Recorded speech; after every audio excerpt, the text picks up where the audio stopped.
Hello everyone, আসসালামু আলাইকুম। এই পিঠাটা পছন্দ করে না এমন মানুষ কি কেউ আছে?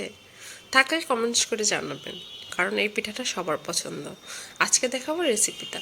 প্রথমে আমি আটা সিদ্ধ করে নিলাম। এটা রুটি পিঠার মতনই সিদ্ধ করে নিতে হয়।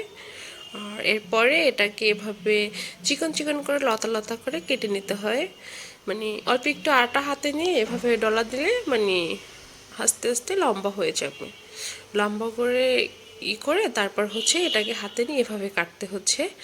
আমি কাটতেছি, আমি আসলে এটা পারি, এজন্য আমার ভালো লাগে কাটতে। মনে হচ্ছে না, এটা কাটতে খুব মজা লাগে। আর এ পাশে আমার মাও কাটতেছে, দুজনে মিলে কেটে ফেলতেছিলাম। প্রথমে আমরা লতাগুলো বানিয়ে নিয়েছি, এরপরে কাটতেছিলাম। আর এটা হচ্ছে তো আতপ চালের, এজন্য এটা বেশিক্ষণ রেখে দিলে শক্ত হয়ে যায়, তাই আমরা কয়েকটা লতা কাটছিলাম, আবার কয়েকটা সেমাই কেটে নিচ্ছিলাম। এটাকে আমাদের আঞ্চলিকভাবে সেমাই পিঠা বলে, অনেকে চুই পিঠা বলে। আপনাদের আঞ্চলিক ভাষায় কী পিঠা বলে সেটা কিন্তু জানাবেন। এই যে এরকম করে করে আসলে সব পিঠাগুলো কেটে নিতে হবে। আর আমি কেটে নিচ্ছি। পিঠা কাটতে কাটতে মানে একটা শীতকালের ভাব চলে আসছিল।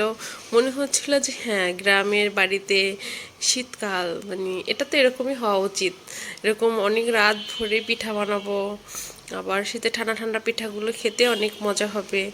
আর এপাশে কিছু তালের শাঁস এভাবে কেটে রেখেছি, তালের শাঁস দিয়ে রান্না করা হবে। আর তালের শাঁস দিয়ে এই পিঠাটা রান্না করলে সত্যি অনেক মজা লাগে। আর ভিতর দিয়েছি আমি দুধ আর হচ্ছে খেজুরের গুড়। খেজুরের গুড় দিয়ে রান্না করা হবে। আমাদের বাড়িতে খেজুরের গুড়ের সিজনে অনেকগুলো খেজুরের গুড় রেখে দিয়েছিল গত বছরের, সেই গুড়টা দিয়ে আমরা রান্না করতেছিলাম। আর দুধ দিলাম আর খেজুরের গুড়, এগুলো আগে থেকে মিক্সড করে রাখছিলাম। আর এপাশে আমার মা নারকেল কোড়াচ্ছে। এটা কোড়ানো নারকেল দিলে অনেক মজা লাগে এর মধ্যে। আর আমি কি করছি, পিঠাগুলো অল্প অল্প করে এভাবে ছড়াই দিতে হবে, কারণ পিঠাগুলো যদি একবারে দিয়ে দেন তাহলে পিঠাগুলো হচ্ছে দলা পেকে যেতে পারে। মানে এরকম অল্প অল্প করে করে এভাবে ছড়াই ছড়াই দিতে হবে। আর এটা হচ্ছে আমি ইচ্ছা করে মাটির চুলাতে রান্না করছি, কারণ মাটির চুলাতে রান্না করলে মনে হয় যে হ্যাঁ, একটা গ্রামের ভাব আছে, এজন্যই আসলে। আর এগুলো যখন পিঠাগুলো দিতে হবে, দিয়ে কিছুক্ষণ পরে একটু ভালোভাবে নেড়ে দিতে হবে। আর নাড়ার সময় খেয়াল রাখতে হবে যাতে পিঠাগুলো না ভেঙে যায়, ওভাবে নেড়ে দিতে হবে।